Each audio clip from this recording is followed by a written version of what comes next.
સાધ્વીજી ભગવંતોના ચરણોમાં કોટી કોટી વંદના. સંઘ માતા સજીવાને મારા પ્રણામ. उपस्थित वडीलों भाइयों तथा बहनों, दिल मिले किसी को दिलदार मिले, फूल मिले किसी को फूलों का हार मिले, यारी मिले किसी को यार मिले, लेकिन हम सब लोगों को हमेशा मुनि सुगत स्वामी दादा का प्यार मिले. वाह કોઈને જોઈતો નથી એટલે થોડા કાને તાળી પાડી.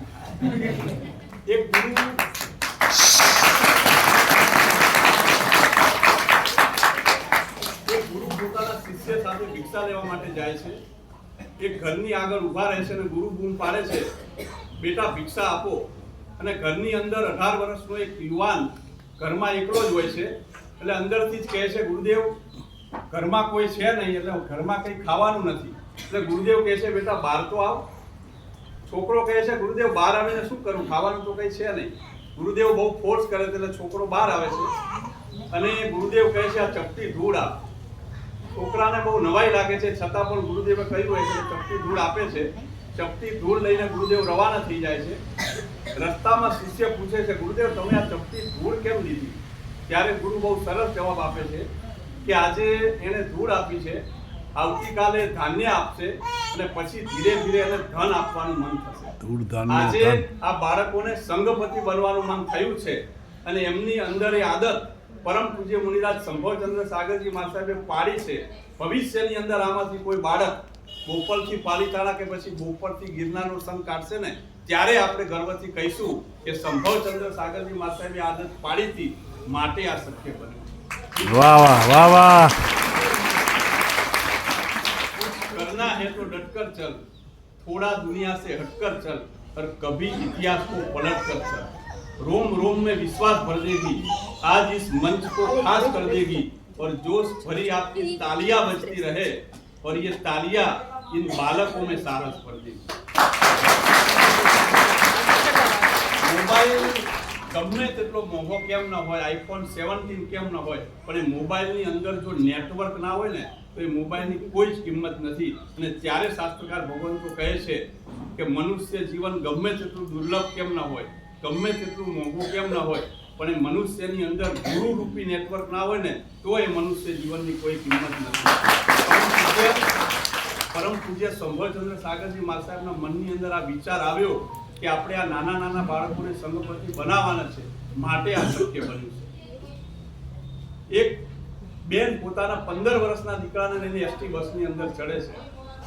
એ દીકરાની ઉંમર 15 વર્ષની હોય છે પણ હાઈટ નાની હોય છે. એટલે કંડક્ટર કહે છે, બેન તમારી આખી ટિકિટ અને આ છોકરાની અડધી ટિકિટ. બેન કહે છે, મારા દીકરાની ઉંમર 15 વર્ષની છે, હાઈટ ભલે નાની હોય પણ એની પણ આખી ટિકિટ આપો. બાજુમાં એક બેન બેઠા હોય છે. બેન કહે છે કે કંડક્ટર કહે છે અડધી ટિકિટ આપો તો તમારે શા માટે આખી ટિકિટ લેવી જોઈએ, તમારા પૈસા બચી જાય. અને ત્યારે બેન બહુ સરસ જવાબ આપે છે કે મેં આ બાળકની અડધી ટિકિટ લીધી હોય તો મારા પૈસા બચી જાત, મારી સંપત્તિ બચી જાત, પણ મને સંપત્તિ બચાવવા કરતા સંસ્કારોને બચાવવામાં વધારે. વાહ વાહ.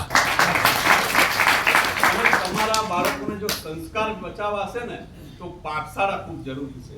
અને પાઠશાળાનું નામ આવે ને એટલે સરયુબાનું નામ ચોક્કસ આપણને યાદ આવે, કારણ કે પાઠશાળા અને સરયુબા બંને એકબીજાના સમાન અર્થી શબ્દ છે. અને ગર્વ સાથે મને કહેવાનું મન થાય કે અમારા સંઘની પાઠશાળા હમણાં સુધી સરયુબાએ ચલાવી છે અને જે બાળકો એમાં તૈયાર થયા છે ને એ બધા ડ્યુ સરયુબાને કારણે તૈયાર થયા છે. સરયુબા એટલે એવું કહી શકાય કે પોતાના સ્વદ્રવ્યથી જીનાલય અને ઉપાશ્રયનું નિર્માણ કરનાર, તપસ્વીઓની ભક્તિ કરવાનું ક્યારેય ના ચૂકનાર, પાઠશાળા અને પાઠશાળાના બાળકો પ્રત્યે અનોખી લાગણી રાખનાર, સાધુ સાધ્વીજી ભગવંતોની ખૂબ જ અદ્ભુત વ્યાવચ કરનાર. સંઘમાં ક્યારે પણ સાધુ અને સાધ્વીજી ભગવંતો આવે ને એટલે સરયુબા તેમને બોચલી પાણી વ્યાવચ માટે હંમેશા તૈયાર જ હોય. ના તંદુરસ્ત તબિયત હોવા છતાં પણ સંઘ અને શાસનની અદ્ભુત સેવા કરનાર, ધર્મ અને શાસન પ્રત્યે તમને પ્રેમ અપાર, સંઘના કામ માટે 108 એમ્બ્યુલન્સની જેમ તૈયાર, વ્યાવચ માટે સદા તત્પર, દિલથી ખૂબ ઉપાર, દિલથી ખૂબ ઉદાર અને સેલા સંઘના બન્યા છો તમે શણગાર. વાહ વાહ. અત્યારે અહીંયા કોઈ પણ જગ્યાએ તમને કીડીઓ દેખાતી નથી, પણ એક નાનકડો સાકરનો ટુકડો આપણે મૂકીએ ને એટલે 5, 15, 25 કીડીઓ અહીં આવી જાય. કીડીઓ જે આવે છે ને સાકરના ટુકડાના રંગને જોઈને નથી આવતી કે પછી સાકરના ટુકડાના આકારને જોઈને નથી આવતી. એ કીડીઓ સાકરના ટુકડાની મીઠાશને જોઈને આવે છે. અમે પણ સરયુભાઈ આવ્યા છીએ ને તો આપણી મીઠાશના કારણે વાહ વાહ વાહ. બસ સમયની ખૂબ મર્યાદા છે એટલે આપણે આપણા નાના નાના બાળકોને જે સંઘપતિ બનાવવાના છે અને પોતાના માતા પિતાના હાથે જ એમને માળ પહેરાવવાનો છે એ પ્રોગ્રામની શુભ શરૂઆત કરવા માટે જઈ રહ્યા છીએ.